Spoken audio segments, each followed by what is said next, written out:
Ngayon po ay, ang i-share ko ay continuation noong last Sunday. Pero, binago ko na ang title. Ang title po ay, Get Wisdom. Okay? Proverbs 16 verse 16. How much better to get wisdom than gold? To get understanding is to be chosen rather than silver. So pinapakita po ng Proverbs na napakalaking halaga ng wisdom kaysa sa ginto. At ang pagkaunawa kaysa sa pilak.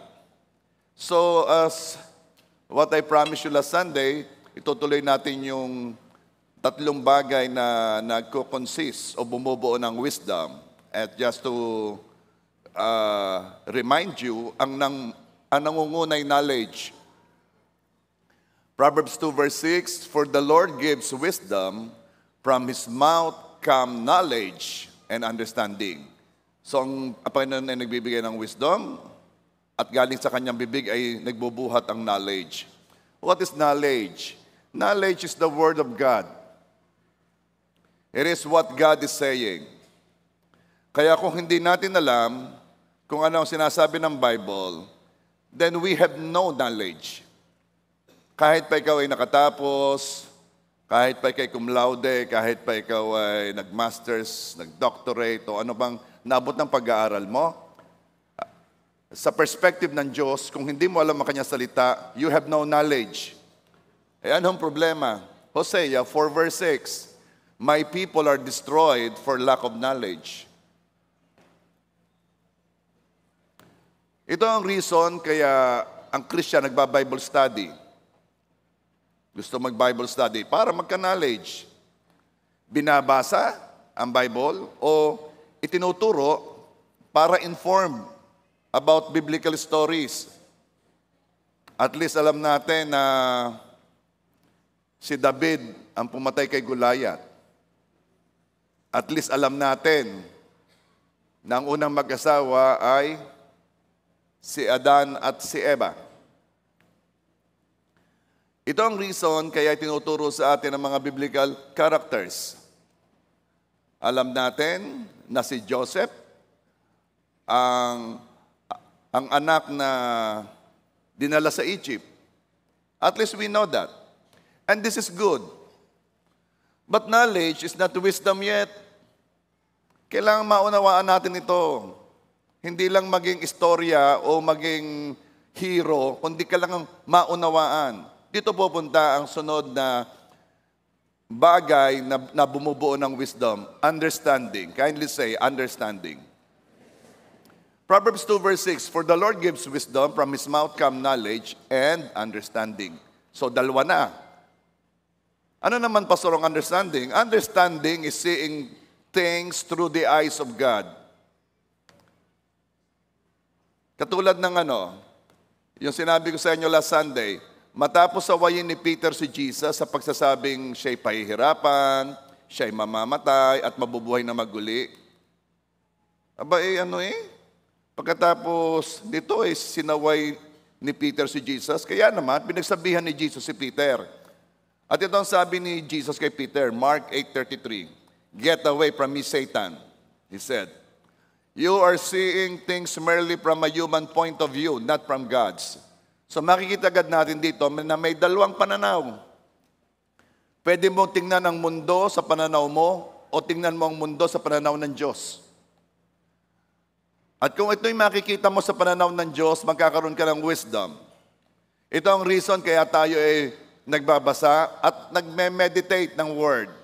Alam naman yung meditate, Yung ba talagang paikot-ikot ka sa salita hanggang sa may makuha ka na ang tawag rema, na yung salita ng Diyos ay naging buhay. At sasabihin mo, ganun pala yun, naunawaan mo. Ito ang reason, that's why you are coming here and you want to hear the word being preached. Because you want to see the point of view of God.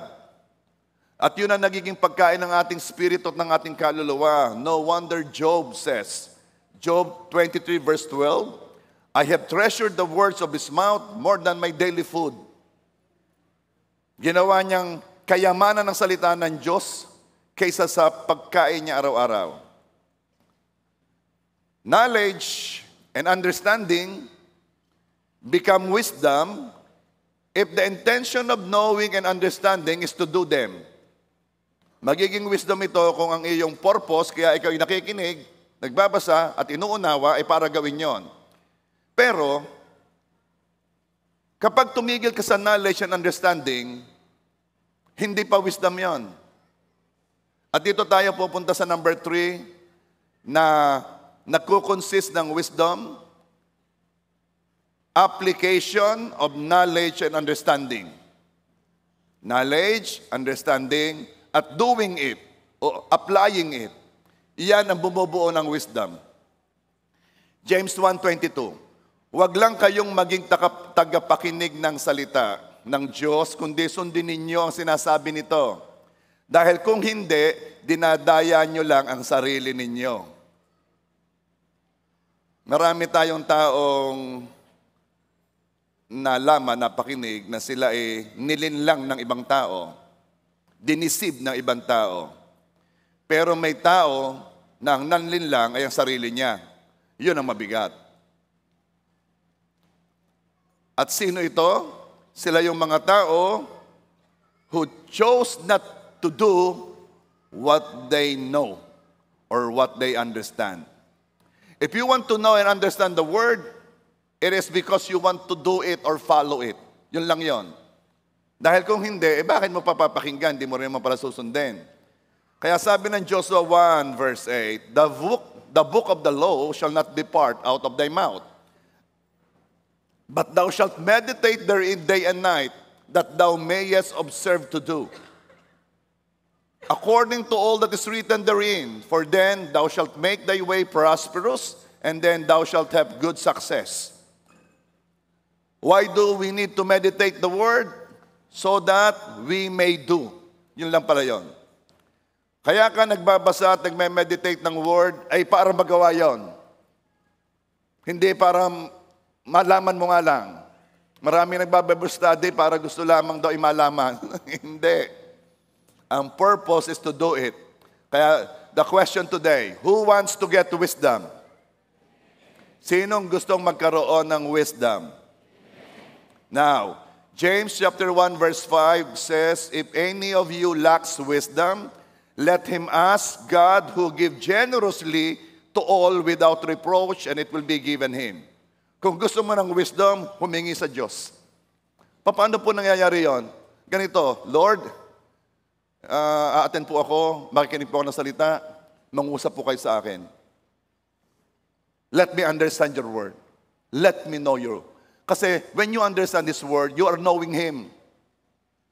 Yun na hindi alam ng iba eh. Gusto kong mapalapit sa Panginoon, gusto kong makilala. Then, hear the word, understand the word, then makikilala mo siya, mapapalapit ka sa Kanya. Now, let's continue. Let's start again the question, who wants to get wisdom? Letter A. Let's get wisdom about wealth. Ano po? About wealth. Kayamanan. So ano sabi ko sa inyo? Tatlo ang bumubuo ng wisdom. Anong una?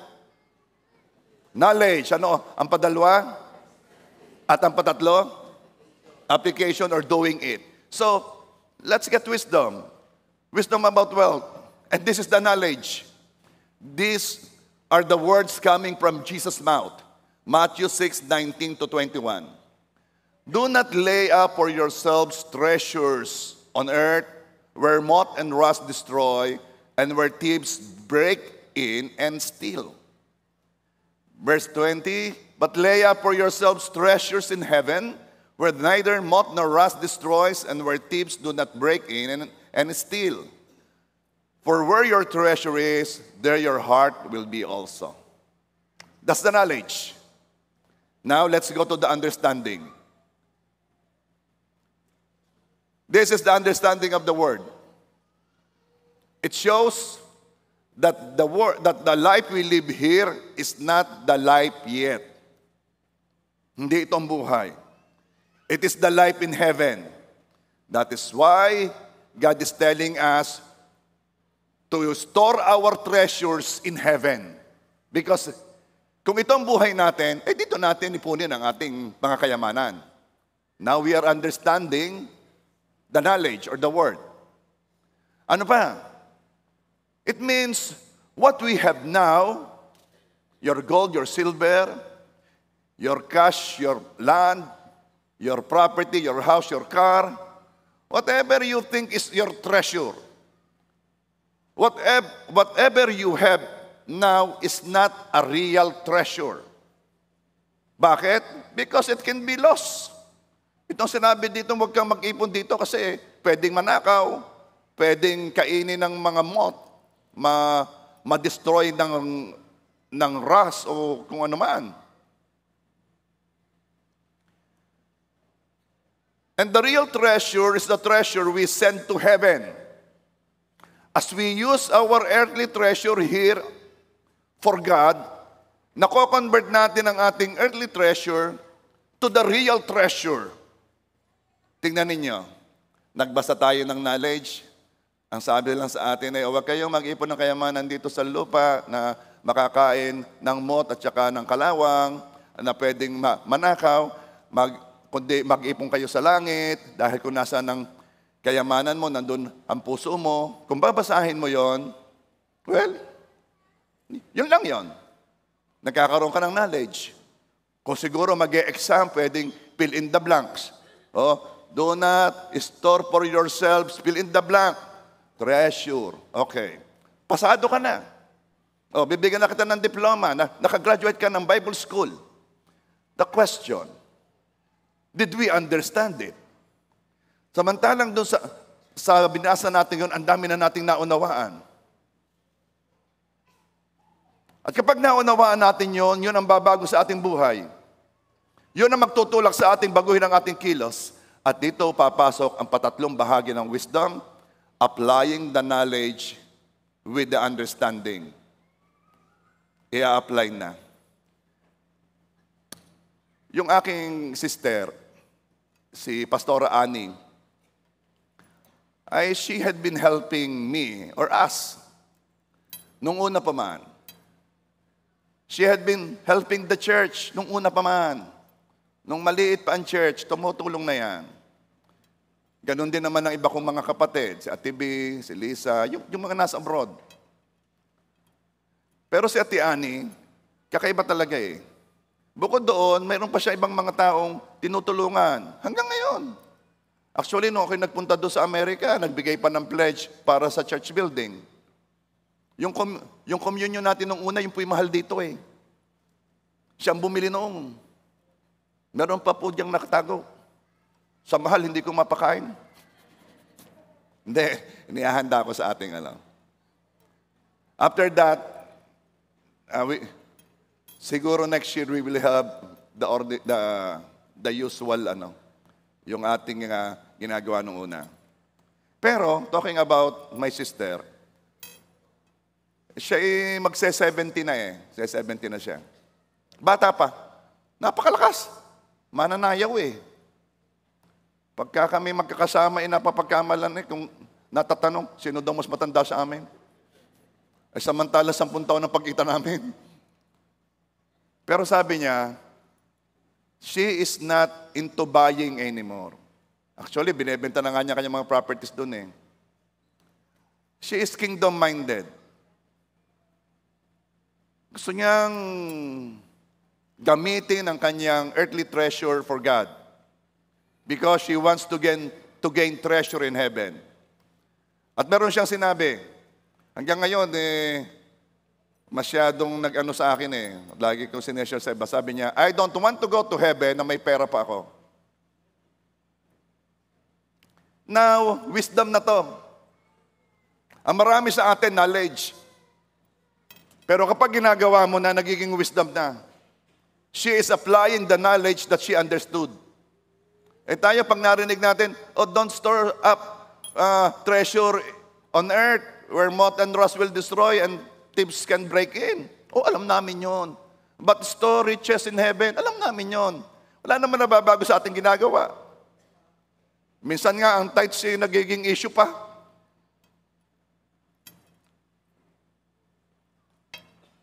At ano ang sabi ng Bible? Sa mga taong nauunawaan ito pero hindi ginagawa, ano ang tawag ng Diyos sa kanila? They are deceiving themselves. Napakahirap gisingin ng nagtutulog-tulugan, di ka? Ang isa pang mahirap ito, yung ipaunawa sa isang tao na nililinlang niya ang kanyang sarili. Isa pang napakahirap. Bakit? Kasi siya mismo ang gumagawa nun. Sinasabi na namang hindi ka mahal noon. Hindi, mahal ako. Kadaming ka-chat. Hindi, yun lang talaga, friendly. Nakita ko Nakita ko. Sakay sa motor, may nakaangkas, nakahawak sa kanyang bayawang. Alam na may nakaangkas. Kung malaglag yon. Babae mahaba ang buhok. Baka hindi pa nagpapagupit. Mahirap tong kausap. Bakit? Nililing lang ang kanyang sarili Sa hirap kausap, ang nanglilin lang ay sarili. Alam mo bang ganon tayo? Kapag alam natin ang salita ng Diyos at hindi natin ginagawa, ay tayo yon. We are deceiving ourselves. Dumadami lang ang ating alam. Sayang, kung yung baga naman may award sa langit, at ang papasok ngayon, ang may pinakamadaming alam, wala naman Ang bibigyan natin ng gantimpalay, ang may pinakamadaming alam, walang absent, talagang nagte-take notes. Hindi naman Ang bibigyan ng reward ay siya na ginawa ang kanyang alam.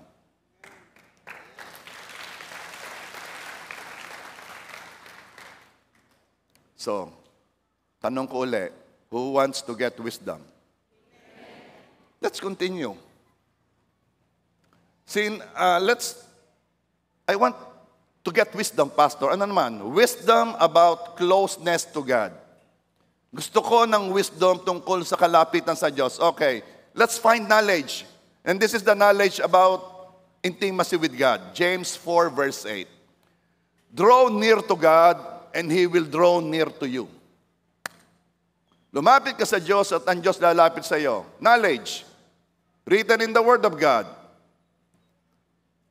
But knowledge, para maging wisdom, needs understanding. Now, Holy Spirit, help me understand this knowledge. Eto na. Draw near to God and He will draw near to you. Sino ang unang lalapit? Draw near to God and God will draw near to you. Sino ang unang lalapit? Tayo. Understanding. May nagkakaroon na. Ako ang unang lalapit. Anong ibig sabihin? Sino ang magpapasya ng level ng kalapitan mo sa Diyos? Si pastor ba? Sa dami ba ng ituturo ni pastor doon ka mapapalapit sa Panginoon?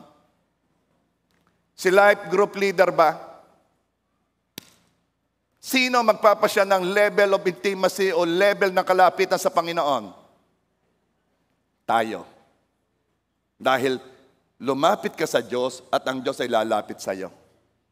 Huwag mong iasa sa kapatid mo, sa magulang mo, sa anak mo, ang paglapit mo sa Diyos. Ikaw yon. Dahil draw near to God and God will draw near to you. Ang pagpunta sa langit, kahit ang kalapitan, isahan yan. Hindi kita mapipilit ng paglapit sa Panginoon. Kailangan ikaw ang gumawa noon. It is the reason why you are here instead of somewhere else. Kasi gusto mong lumapit sa Diyos, kumilos ka, pumunta ka dito at nakikinig ka ng salita. Kumikilos ka para lumapit sa Diyos. Now, we are having understanding. So, ano pa? Lord, reveal your word. Eto pa. Therefore, hindi ako maghihintay na maramdaman ko ang kalapitan ng Diyos bago ako lumapit sa Kanya. Hindi ako maghihintay na tumaas ang balahibo ko para ako sumamba sa Kanya. Hindi ako maghihintay, no, dahil ako na ang kikilos para lumapit sa Kanya. Dumadami ang understanding dahil responsibility ko pala yung paglapit.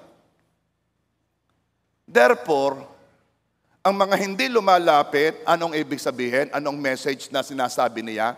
Kapag hindi sila lumalapit sa Panginoon, what is the message na sinasabi niya kay Lord? Ayaw niyang malapit si Lord sa kanya. Aray. Kung hindi ka lumalapit sa Diyos, sinasabi mo kay Lord, Lord, ayaw kong lumapit ka sa akin. Kasi hindi ko lumalapit sa iyo eh. Kaya pag ayaw mong umattend ng church, ayaw mong makinig ng word, ano sinasabi mo kay Lord? Di kita kailangan. Ayaw kong lumapit ka sa akin. Oh, yes! That is how we understand the knowledge. Kung ikaw ay yung isang taong kailangan pang pilitin ng asawa mo, pilitin ng anak mo, pilitin ng kung sino man para umattend, alam mo sinasabi mo kay Lord, ayaw kong mapalapit ka sa akin. Hindi ko naman sinasabi yon. Well, that is what you're saying kapag hindi ka kumikilos para lumapit. Now, we have understanding. Knowledge. Ano sunod? Ano sunod? Let's apply it.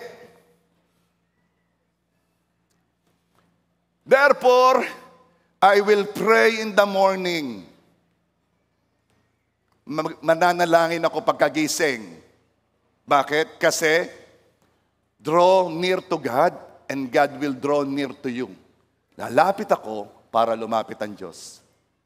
Therefore, hindi ko agad kukuhanin ang aking cellphone para tingnan ang notification.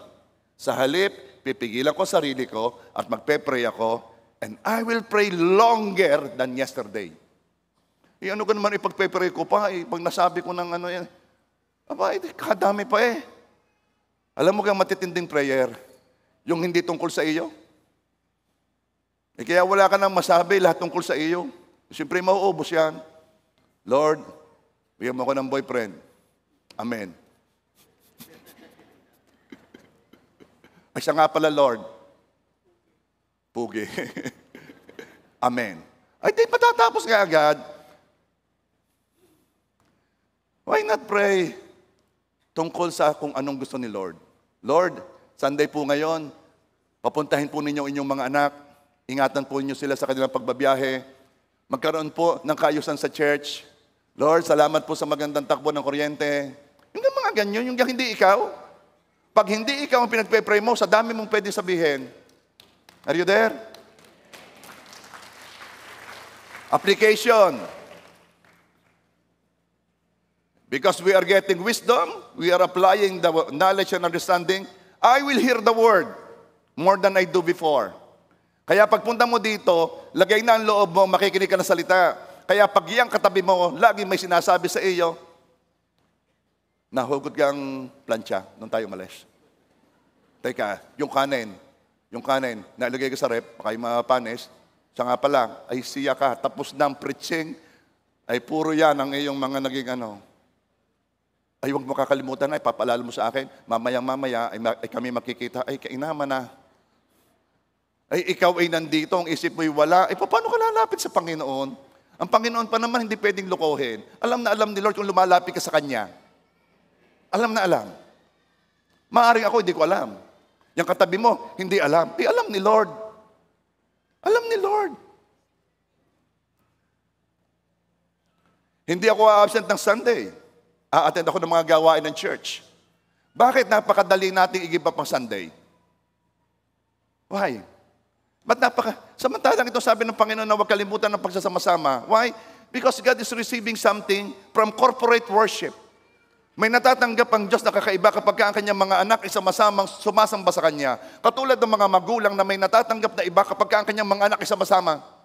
Na nakain na sabay-sabay. May nararamdaman silang yung kakaiba, nandito mga anak ko.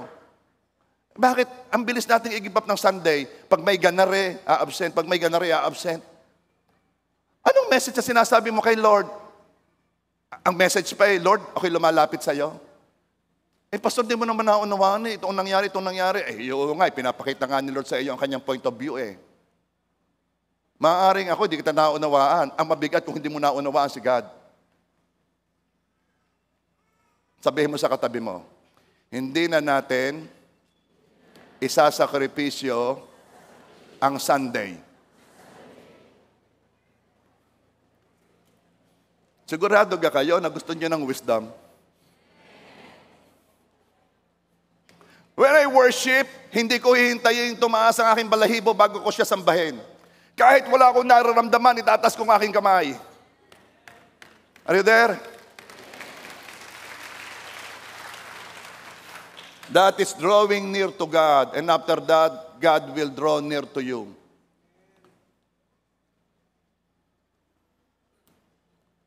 Alam ko naman ho yan eh. Alam ko ho. Alam mo pala eh. Ba't di mo ginagawa? Alam mo sagot? Ay nililin lang ko ang sarili ko.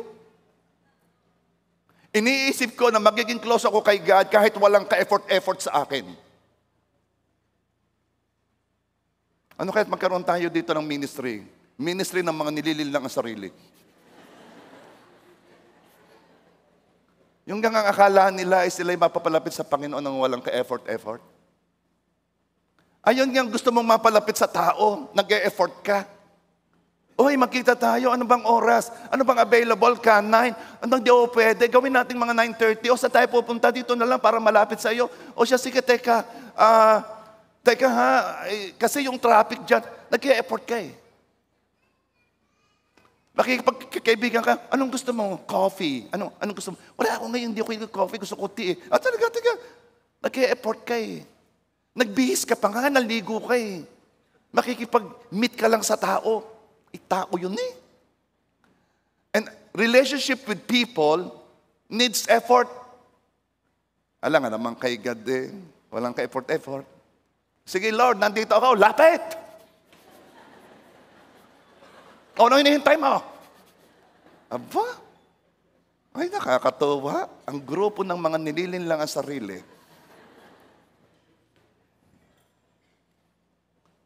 Ayos ba? Okay, Lord, naunawaan ko ng wisdom. Gusto ko ng wisdom. Let's get wisdom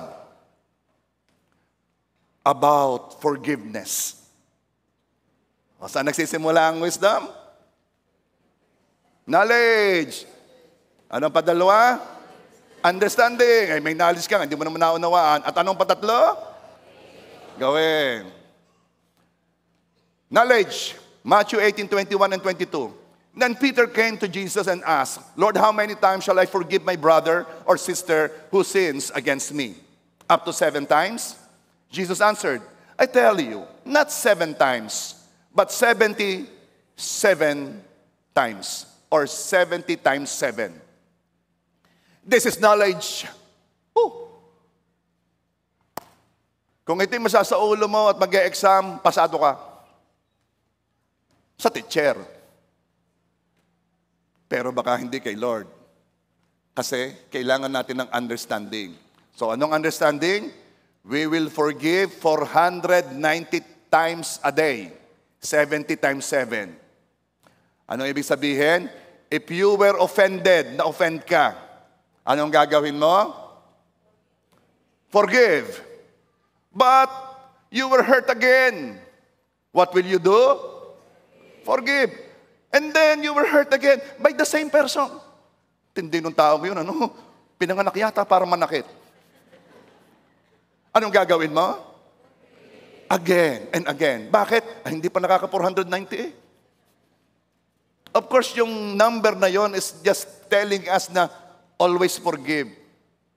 Now, nagkakaroon tayo ng kaunawaan at nalalaman natin forgiveness has nothing to do with feelings. It is a decision. Sige, nasaktan ka. I am validating you. What you experience is real. Sinaktan ka nung una. Sige. Sinaktan ng magulang mo nung una. Yes, totoo yun. So,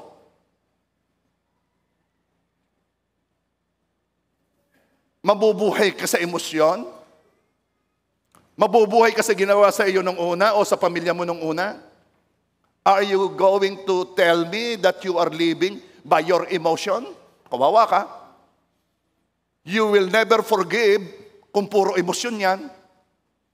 Samantalang sabi ni Lord, forgive. Ibig sabihin, decide. It is an act of will. Sinaktan niya ako. May nararamdaman pa ako. Pero forgiveness has nothing to do with my nararamdaman. Forgiveness is an act of will. It is a decision. I forgive you. Understanding. Yan ang understanding. Now, dagdagan natin ang understanding. Trust is different from forgiveness. Trust may come later. Baka mamaya, pagtitiwalaan na kita, ituloy natin yung nakasakay sa motor na nakahawak sa tiyan. Okay? O sige, ayaw ko na nilang ang sarili ko. Oo nga, kakausapin ko. Be, bakit naman kayo nagpaangkas sa motor, nakahawak sa tiyan mo? Eh, babae, be, baka malaglag. Eh, pwede naman wag nang umangkas, eh.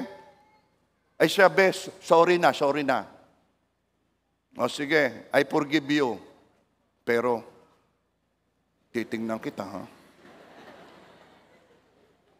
Patawadin mo, napatawad na nga kita, pero,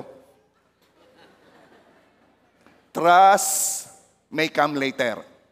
But forgiveness is instant. Did you understand?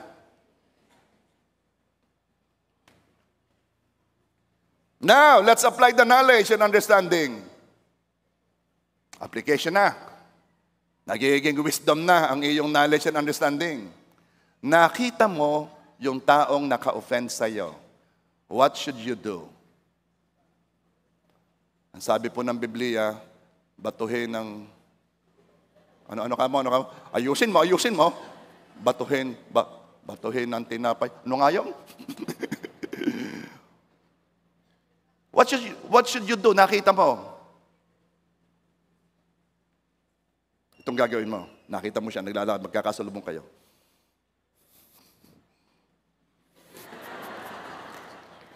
Sa daming gumagawa na. Sa dami. Will you walk the other way? No. Sit with her. Talk with her. That is how a person who forgave acts. Yan ang kilos ng taong nagpatawad. Kinakausap, umuupo, nag-uusap. Maaari hindi close ng dati, pero hindi mo isnabin. At hindi mo sisiraan sa iba because you have forgiven. Are you there? Matthew 5:43 and 44. You have heard that it was said, love your neighbor and hate your enemy. But I tell you, love your enemies and pray for those who persecute you. Hanggang ngayon, maraming Kristiyanong pumapalya dito, walang ka-wisdom. Bakit? Oo nga pinatawad, pero hindi nila pinagpe-pray. Oo nga pinatawad, pero hindi nila mahal. Alam ba ninyo na ito lamang ang turo ni Jesus na hindi tinuro ng iba? Si Jesus lang to. Shocking to. Kasi ang tinuro ng mga iba, mata sa mata, ang ngipin sa ngipin. Kaya nabubungi eh. Ang sabi ni Jesus, love your enemy. Shock sila. Ano ba naman yan? Mahalin mo, kaaway mo. Wisdom demands that we do not just forgive our enemy, we love them. Kaya naman, pag may nanakit sa iyo, anong gagawin mo? Kaysa siraan mo, kaysa kumilos ka sa emosyon at banggitin mo ang ginawa niya sa iyo nung una, ipag-pray mo. Ako gay umorder ng lansones na nakita ko doon sa picture ay mga 2-3 taon daw ibubunga na eh. Ako na may napaniwala. Umorder ako. Naghagel pa kami. Basta nagano kami, 750 sa 3 seedlings. Ay di dumating. Wala ako. Pinatanggap ko na kay Brother Bod. Sabi ko, bayad din muna. 750. Nung dumating ako, nakita ko, kasi ang box niya pahaba eh. Siyempre, seedlings eh. Ayos naman eh. Ay baliktad. Ay yung halaman ang nasa ilalim, yung lupa ang nasa ibabaw. Ay di tingnan, ay di alam na ninyo nangyari, di putol. Di binuksan ko, ano ko naman? Ay nabayadan ko na. Di pinabayadan, hindi naman na-check ng aking kapatid. Ay di ako yung nagsabi doon sa aking ano. In-explain ko, yung inyong pinadala, ay dinala ng handler, ng carrier, ay baliktad. Ay, wala naman nakasulat sa box din ninyong this side up. Kaya siguro hindi nila alam. Ibig ko sabihin, hindi ko naman kasalanan. Sabi ko, pwede mo ba akong padalhan uli ng 3 to replace that? Aba, mga sagot sa akin eh. Yung gang sagot ng computer. Yung gang, are you going to avail? Yung gayon. Pero nung una, nakikipag-usap siya. Nung una, kausap ang tao. Ang kausap ko, tao. Pero ngayon, machine na. Ano. Pero, alam naman ninyo, yung ramdam mo ikaw ay nalamangan, di nakuha ka ng justice, ano. Para fair.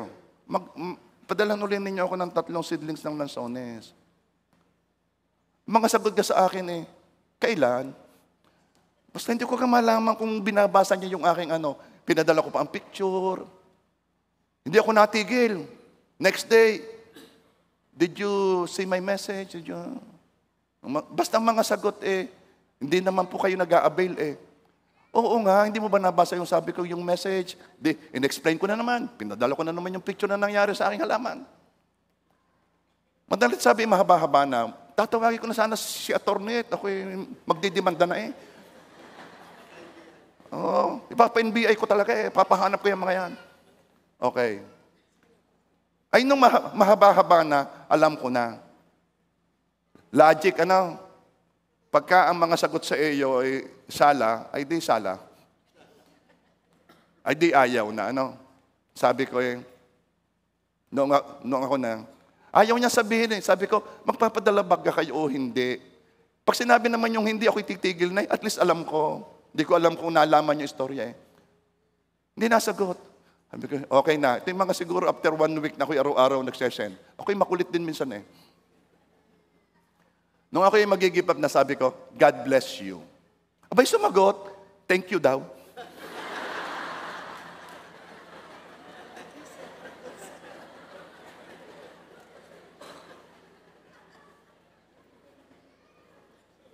Ay, heto na.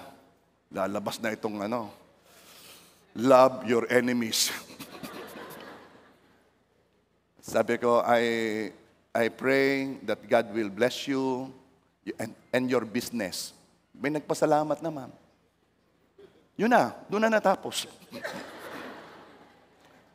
Pastor naman, ano ba naman turo ni Jesus yan? Eh di, gayon na nga lamang. Eh, basta kayo sumunod. Alam mo ba, kapag minahal mo ang kaaway mo, nilalagay mo na kay Lord ang sitwasyon. Wala na sa kamay.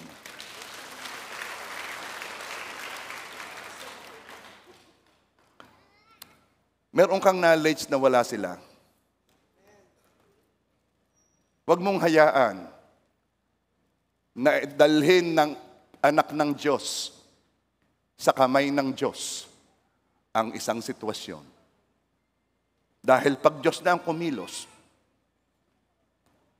God bless you. Talagang ano na. Of course, hindi ko gusto yun na, hindi ko naman kaya, ako'y mag-God bless you na dito para may mangyari na sa kanyang masama. Hindi yun ha. Dapat sincere ka na talagang you want good things to happen sa kanya. Pero that is the way we should act if we want wisdom. Ganun talaga. Sample lang yon, ano? So, kung gusto ninyo ng seedling ng lansones, isesend ko sa inyo yung, yung account.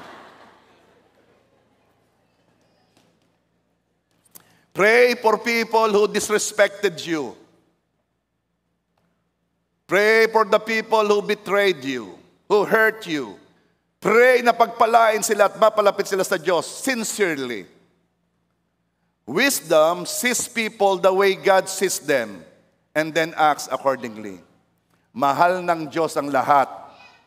Mahal ng Diyos kahit ang mga nanakit sa iyo. Mahal ng Diyos yung nagbenta sa akin ng lansones. Mahal siya ng Diyos. So, act the way God looks at them. Pray for them. Are you there? Gusto pa niyo ng wisdom? Okay. Let's talk about wisdom, about provision. Again, this is the knowledge. The knowledge comes not from a verse only, but from a story. A story of the sacrifice of Isaac. Nung isasacrifice ni Abraham ang kaisa-isahan niyang anak si Isaac. Tines ng Diyos si Abraham at sinabi, Abraham, isakripisyo mo ang kaisa-isahan mong minamahal na anak. Kahit mahirap, Abraham obeyed. But an angel came to stop him, and then God provided Abraham with a ram na isasakripisyo. Noong sinabi ng Diyos through an angel, Abraham, wag nang patayin si Isaac, wag na isakripisyo. Ay, ano isasakripisyo ko? Napatingin si Abraham, merong isa doong tupang lalaki na natrap sa mga tinikan at kinuha niya. Okay. Knowledge. Basahin ko sa inyo, Genesis 22, verse 13 and 14. Abraham looked up, and there in a thicket, he saw a ram caught by its horns. He went over and took the ram and sacrificed it as a burnt offering instead of his son. Verse 14. So Abraham called the place, the Lord will provide. And to this day it is said, on the mountain of the Lord it will be provided. Kindly say, the Lord will provide. Now we read the knowledge, we learned the knowledge through the story, and this is the understanding. The Lord will provide, or Jehovah Jireh, is the name of God. Meaning, it is the nature of God. Nung una po, kung ano yung nature, ayun ang pangalan. It is the nature of God to provide.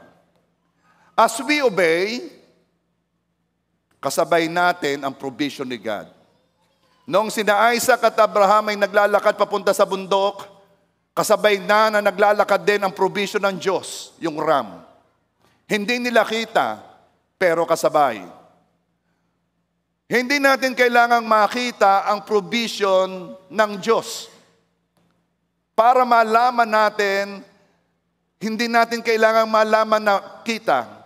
Sapat na we just have to believe that He provides. Bakit? It is His name and His nature.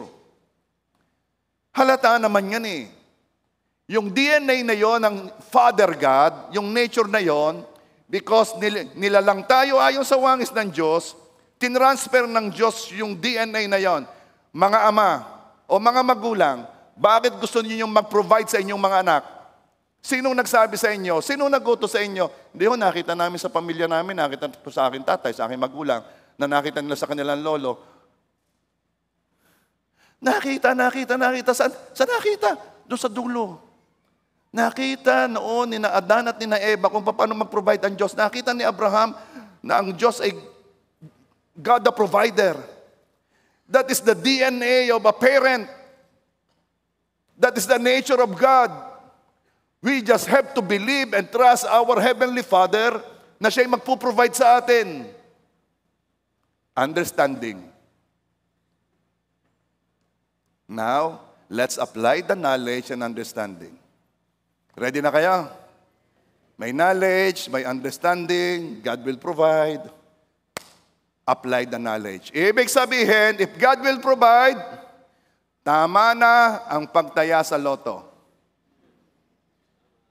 Bakit? Kasi God will provide. Tama na ang pagtaya sa... Ano tumama kanina? Yung iba, sa verse pa nakuha eh. Katulad na rin. Magpakita ka sa akin ng verse. Kahit anong verse. Tumbok sa 22. Sahod sa 14. Kayo naman, dinaanan ko yan, ako'y talamak diyan. Sabi nung isa, ako'y nanaginip ng numero. Mananaginip ka ka, yan ang laman ng puso at isip mo eh. Ay kung ano lagi iniisip mo, di na mapapanaginipan mo.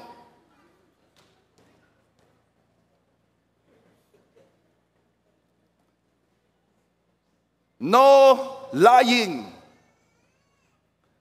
Bilhin mo rin, ba? Nagulat ako. Kaya pala, nawala tuloy ako, Winnie. Welcome. Aba, yung mga batang are, welcome. No lying, ha? Anong ibig sabihin? Kailangan tama ang timbang.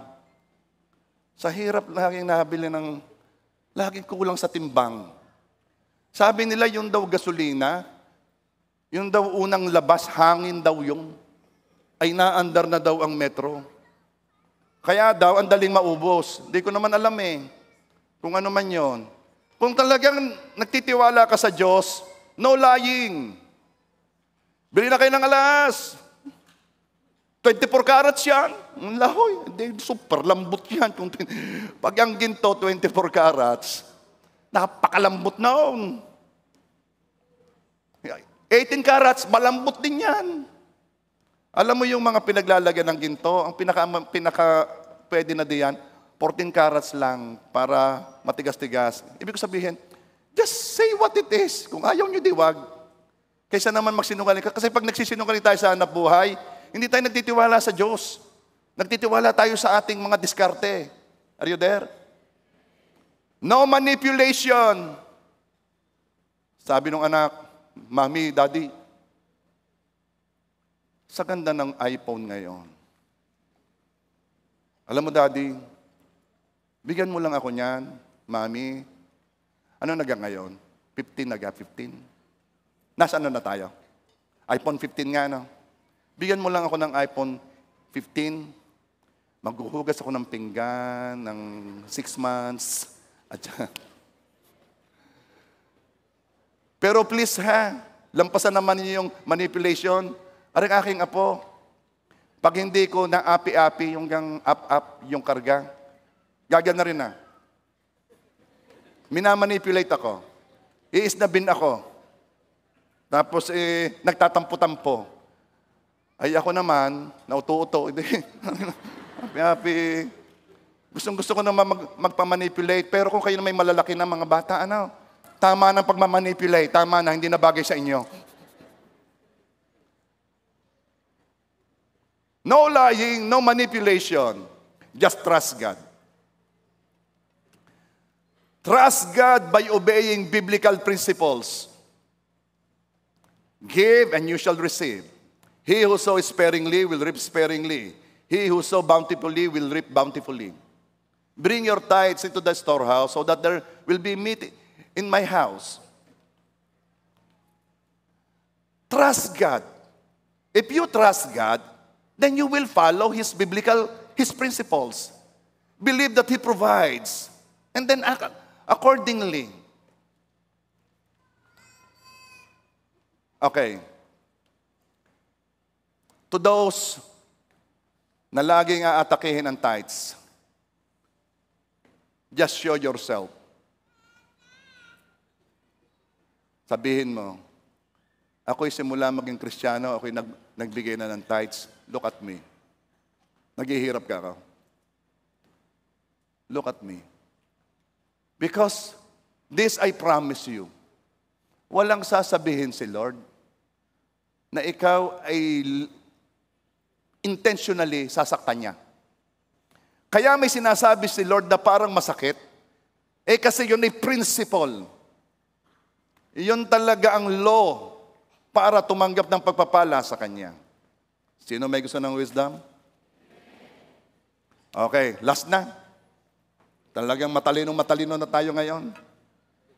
Anong pagkakaiba ng matalino sa hangal? Or wise from foolish?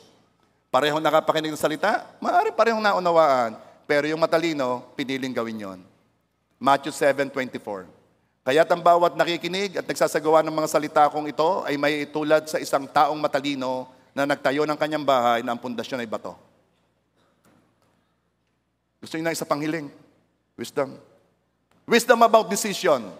This is the knowledge. Matthew 6:33. But seek first His kingdom and His righteousness, and all these things will be given to you as well. Paano pong yun na naging knowledge pagdating sa decisions? Okay, ito ang understanding. Again, in the form of story. Let's talk about Solomon. 2 Chronicles 1:7. Nang gabing iyon ay nagpakita ang Diyos kay Solomon at sinabi sa kanya, hingin mo ang dapat kong ibigay sa iyo. Solomon, hingin mo ang dapat kong ibigay sa iyo. There was a choice. Again, we're talking about wisdom, about decisions. Binigyan ng God si Solomon ng choice. Anong hiningi ni Solomon? 2 Chronicles 1 verse 10. Bigyan mo ako ngayon ng karunungan at kaalaman, wisdom and knowledge, upang ako'y masok sa harapan ng bayang ito, sapagkat sinong makakapamahala dito sa iyong bayan na napakalaki. Verse 11, sinabi ng Diyos kay Solomon, sapagkat ito ay nasa iyong puso, at hindi ka humingi ng ari-arian, kayamanan, karangalan, o ng buhay man ang napupuot sa iyo, at hindi ka man lang humingi ng mahabang buhay. Ikat muna natin doon. Ano ang napansin natin sa hindi hiningi ni Solomon? Kayamanan, karangalan, mahabang buhay, justice. Ano napansin natin? Ito ang malimit na hinihingi ng pangkaraniwan. Itong pangkaraniwang hinihingi ng tao, I mean. Ito ang mahalaga sa tao. Alin? Kayamanan. Ito ang mahalaga sa tao. Karangalan. Ako'y makilala, ako'y ma-recognize, ako'y ma-promote. Ito ang mahalaga sa tao, mahabang buhay. Sa daming nagpapapray sa akin ang gusto'y mahabang buhay. Ilang gahaw ang gusto ninyo? At meron naman nagpapapray na justice, katarungan. Ito ang mahalaga sa tao. Ano ang masama? Ano ang masamang hingin yan? Kayamanan, karangalan, katarungan, mahabang buhay. Anong masama kung yan ang aking unahing hingin? Okay, walang masama. Pero ito, walang tao na ang inuna sa puso niya ay kayamanan, karangalan, o magkaroon ng mahabang buhay. Ang tunay na napalapit sa Diyos. Bakit?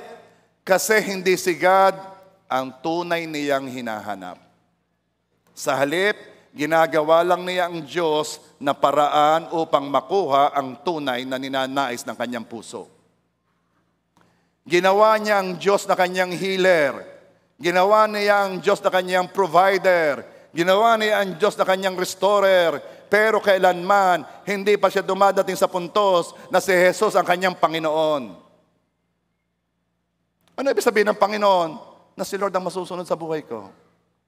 Parang ganito, isinama lang niya si God sa buhay niya, sa halip na siya ang sumama sa buhay na Diyos.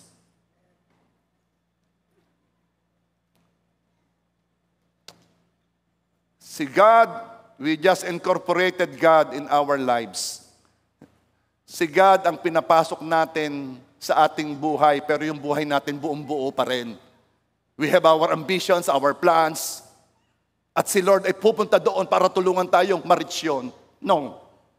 Tayo ang pupunta kay Lord, at kung anong gusto mangyari ni Lord, tayo ang kikilos, tayo magko-cooperate, tayo ang kikilos para mangyari yun.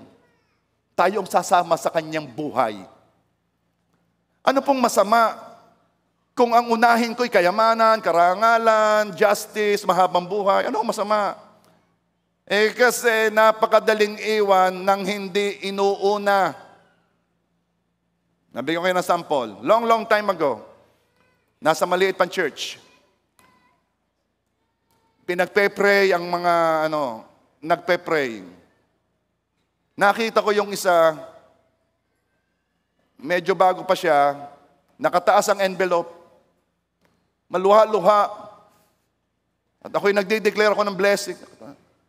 Yun pala ay kontrata. Siya ay magtutubig. Yung naghuhukay ng mga tubig, yung mga deep well. Abay, nakuha niya yung kontratang malaki. Praise God! Nagpa-pray pa nga sa akin, nagpapa-thank you. Talagang totoo to. Totoo itong nasa lihan kong ito. Pinagpapala ko ni Lord. Ay, ito. Noong ginagawa na niya si kontrata, naputol yung tubo sa ilalim. Mahal pala yon. At mahirap yung kunin. Allah, wala na. Sumama na sa naputol na tubo. Ano ibig sabihin? Wala na sa church. Bakit? Kasi ang Diyos sa kanya ay tagapagbigay ng kailangan niya. Hindi niya ginawang Panginoon ang Diyos. Siya ay pagpupuno ng kailangan ko. Pag hindi niya napuno, papaltan kita. Kung si Lord ay ganon sa'yo, tell me, hanggang kailan kaya kayo? Hanggang ayos lang ang negosyo? Hanggang malakas ang katawan? At pag may nararamdaman na o kaya ay ang pera ay nakukulang na iiwan mo na. Kasi ang daling iwan ang hindi inuuna.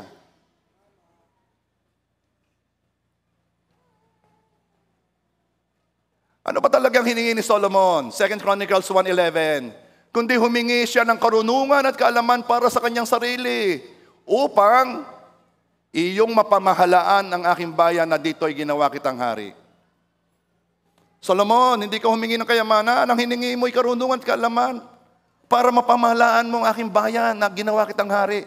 Ang hiningi ni Solomon ay kakayanan na magawa ang pinapagawa ng Diyos sa kanya. Ang hiningi ni Solomon ay kakayanang magawa yung bagay na mahalaga sa Diyos. Kasi si Solomon ang sumama sa Diyos. Hindi pinasama ni Solomon ang Diyos sa kanyang mga ambisyon at mga plano. Siyang sumama sa Diyos. Lord, ano pong gusto niyong gawin ko? Pinili kitang hari. Pamahalaanan mo ang malaking bayang ito. Ito ang mahalaga sa akin. Ito ang aking interes. So Lord, bigyan mo ako ng kakayanan. Bigyan mo ako ng karunungan para magawa ko ito. Sa bawat decision, now, wisdom sa decision. Piliin mo lagi kung saan maluluwalhati si God. Piliin mo ang akma o ayon sa principle ng kaharian ng Diyos. May mga batas ang kaharian ng Diyos. Piliin mo yung ayon doon. Piliin mo yung choice, yung bagay na lalaganap ang kaharian niya. Piliin mo na ang gawin yung mahalaga sa Diyos. Parang ganito, Lord, bigyan mo po ako ng boses kasi worshiper po ako. Gusto ko na pag ako'y umaawit, anoint my voice so that people will worship you. Parang humihingi ng compassion si soul winner. Lord, bigyan mo po ako ng awa sa puso ko na talagang pag nakita ko sila, yung awa mong nandoon at talagang isi-share ko ang gospel sa kanila.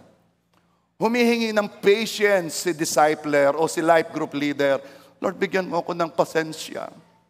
Dito sa inaalagaan kong ito, ay ari namang inaalagaan akong tunay namang ano ka namang sinungaling. Bigyan mo ako ng pasensya. Ito'y humihingi ng opportunity si member para makapag-invite. Lord, bigyan mo ako ng opportunity na ma-invite ko siya. Ito yung humihingi ng time sa intercessor para makapag-pray. Lord, napaka-busy ko. Bigyan mo ko ng panahon para naman ako'y makapag-pray para sa iyo. Ito'y humihingi ng connection, idea si businessman para siya'y mapagpala at makatulong sa gawain ng Diyos. Ito'y humihingi ng illumination ng word, si preacher, si pastor, para may ma-preach sa congregation. Lord, illuminate your word, reveal your word para masabi ko sa kanila. Ang hinihingi ni Solomon ay ang kailangan niya upang magawa ang bagay na mahalaga sa Diyos. Sino dito ang gusto ng answered prayers? Gusto ninyong basta kayo nanalangin, sinasagot ng Panginoon? Kaagad. This is the knowledge. John 15:7. Kung kayo mananatili sa akin at ang aking mga salita ay mananatili sa inyo, hingin ninyo ang anumang inyong ibigin at ito'y mangyayari sa inyo. This is the understanding. Kung ikaw ay sa Diyos, umaasa at nananampalataya na kay Lord, at naunawaan mo ang salita'y nasa iyo, hingin ang anumang ibigin at ito'y mangyayari. It means, pareho na kayo ng gusto ni God. Humingi ka upang magawa ang mahalaga sa Kanya. It means, hinihingi mo ay para sa Kanya at totoong iyon nga ang gagawin mo, hindi mo lang ginagawang formula. Meron kasi nagsasabi, Lord, payamanin mo ako. Pag mayaman na ako, talaga, gagamitin ko ito para sa iyo. Alam naman ni Lord na hindi. It means, ikaw ang sumama kay God, hindi si God ang pinasama mo sa iyo. At kapag kumilos ka sa wisdom, anong resulta? 2 Chronicles 1:12. Ang karunungan at kaalaman ay pinagkakaloob ko sa iyo. Talking about Solomon. Bibigyan din kita ng kayamanan. Bibigyan din kita ng ari-arian at karangalan na walang haring nauna kasunod mo ang magkakaroon ng gayon. Dahil concerns ng Diyos ang inuna ni Solomon, anong ginawa ng Diyos? God took care of the things na hindi inuuna ni Solomon. Huwag kang mag-alala. Akala mo hindi alam ng Diyos na gusto mong magkajowa. Akala mo hindi alam ng Diyos na gusto mong magkasawa. Akala mo hindi alam ng Diyos na gusto mong magkabahay. Akala mo hindi alam ng Diyos na gusto mong magkaroon ng lupa. Akala mo hindi alam ng Diyos na gusto mong magkahanap buhay. Nang hanap buhay may mapagpala. Akala mo ba hindi alam yun ng Diyos? Alam yun ng Diyos, pero hindi mo alam ang wisdom. Ang wisdom, unahin mo yung sa Kanya. Unahin mo yung sa Kanya. Bakit? Kasi ang daling paltan kapag hindi inuuna. Ang gusto ng Panginoon, mahal mo siya. Gusto ng Panginoon, puso mo. Makikita yun sa mga kilos mo. Are you really thinking about, Lord, ma-born again ng rosaryo. Lord, ma-influensyahan ng salita ang mga negosyo dito, ang lahat ng establishment dito. Lord, hayaan mo ang rosaryo ay maging born again town. At pwedeng mangyari yun. May mga napuntahan akong bayan sa norte na talagang nasimula ng mga American missionaries, kitang-kita mo doon na talagang ang word ay naka-apekto sa kanilang community. Pwedeng mangyari yun. Nangyayari na nga eh. Noong unang Rosario, walang gusto magpunta dito. Ito yung magulong lugar noong una. Pero dahil marami ng Kristiyanong nananalangin, nababago ang Rosario. Gumagandang Rosario.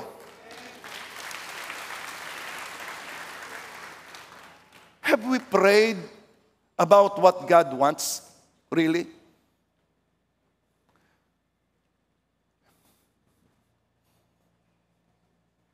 Sige first, ang susi, ang wisdom sa answered prayers at maging sa decisions. Sa lahat ng decisions mo, seek ye first. Sa anong pasya, maluluwalhati ang Diyos. Sa anong pasya, ang interest ng Diyos ang siyang mangyayari. Sa aking mga choices na ito, ano yung option na kapag ginawa ko ay si Lord mapapangiti ko. Laging ganun ang thinking.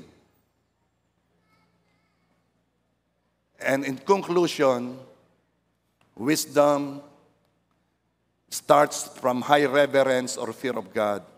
Without the fear of God, why should you even consider what He says? Kung wisdom is this, Proverbs 9:10. The fear of the Lord is the beginning of wisdom, and the knowledge of the Holy One is insight. Kung wala kang takot sa Diyos, huwag ka nang mag-isip na magkakaroon ka ng wisdom. Kasi hindi mo naman naalamin ang sabi ni Lord kung wala kang takot sa Kanya. Kung hindi mataas ang iyong binibigay na reverence kay Lord, bakit mo pa aalamin ang Kanyang salita? Bakit mo pa uunawain? Hindi naman mataas ang iyong tingin sa Panginoon eh. Pero wisdom starts sa mataas na pagtingin sa Diyos, sa paggalang, reverence, doon nagsisimula ang wisdom. Kapag siya'y mataas sa'yo, aalamin mo ang kanyang salita uunawain mo at gagawin mo. Wisdom always starts here. Kailangan napakataas ng tingin mo at pagpapahalaga sa Diyos.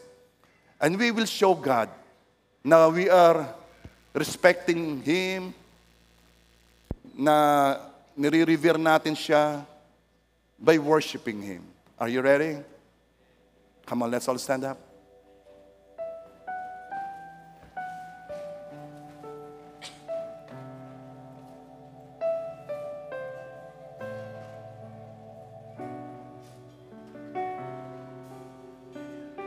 Wala nang hahanapin pa, wala nang nanaisin pa, kundi mamalagi sa piling mo, aking Ama.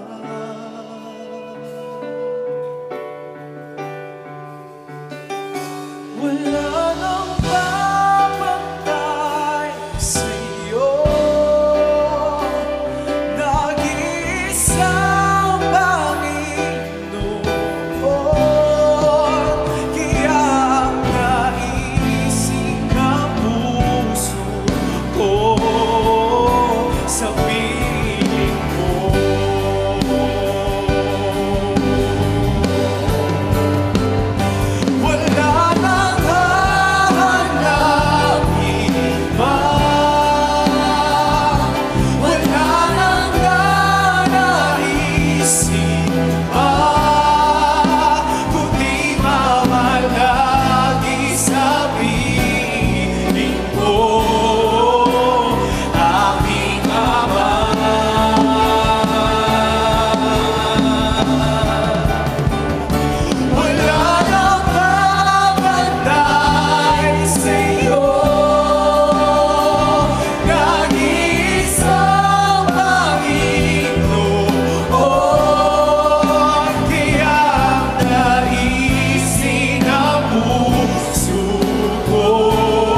O Panginoon Diyos,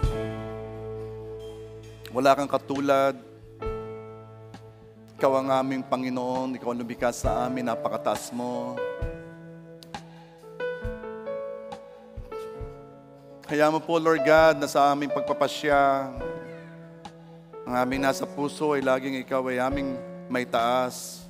Dalangin ko po, Panginoon, hindi Ikaw ang pasasamahin namin sa takbo ng buhay namin. Hindi Ikaw ang aming gagawing pandagdag sa aming mga ambisyon at mga plano. Kundi, Panginoon, dalangin ko po, Panginoon, kaming lahat dito, kami ang sasama sa iyo. Aalamin namin ang gusto mong mangyari at gagawin namin yun, Lord God. Lord, it is your will that no one should perish. Kalooban mo, Lord God, na walang mapahamak. Ang kalooban mo, lahat makakilala sa iyo.